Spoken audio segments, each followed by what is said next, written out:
بسم اللہ الرحمن الرحیم۔ السلام علیکم ورحمۃ اللہ وبرکاتہ۔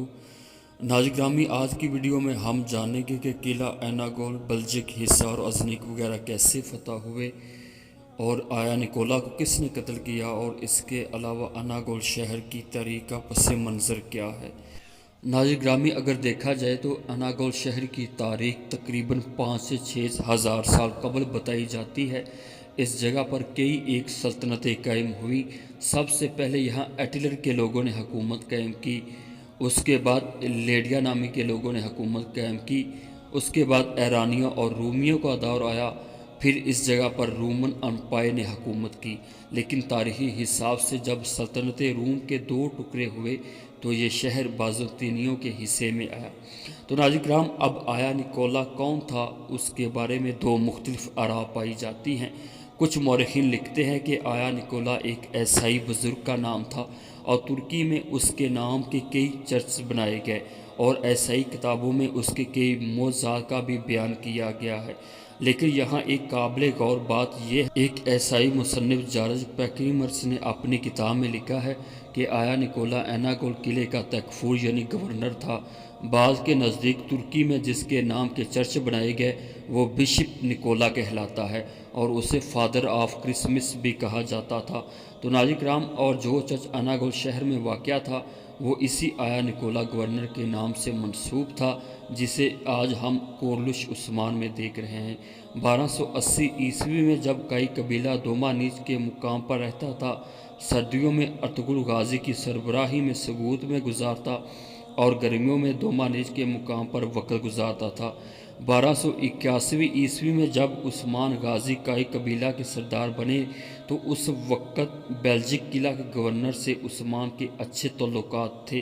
قافلوں اور مال و جان کے لٹنے کا کوئی بھی ڈر نہ تھا، لیکن آیا نکولا ترکوں کے لیے راستے بند کر دیتا اور اس پر ہر قسم کا نقصان پہنچاتا۔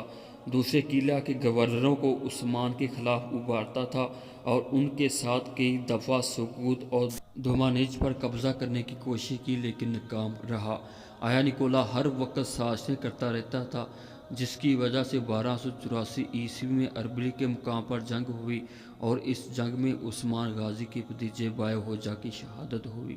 عثمان غازی نے انتقام لینے کے لیے 1286 عیسوی میں کلوجہ حصار فتح کیا، اس کے بعد کراچہ حصار، بلجک حصار کے قلعے فتح کیے۔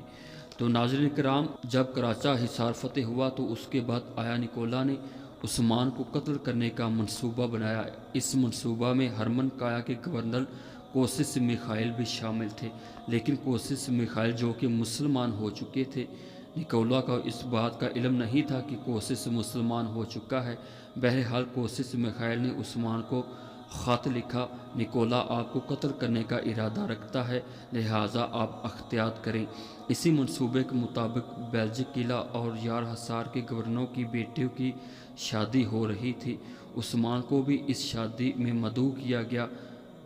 جب عثمان غازی نے عبداللہ کوسس کا یہ خط پڑھا تو عثمان نے 40 سپاہیوں کو عورتوں کے لباس میں قلعہ کے اندر بھیج دیا، جنہوں نے وہاں تمام سپاہیوں کو مار ڈالا۔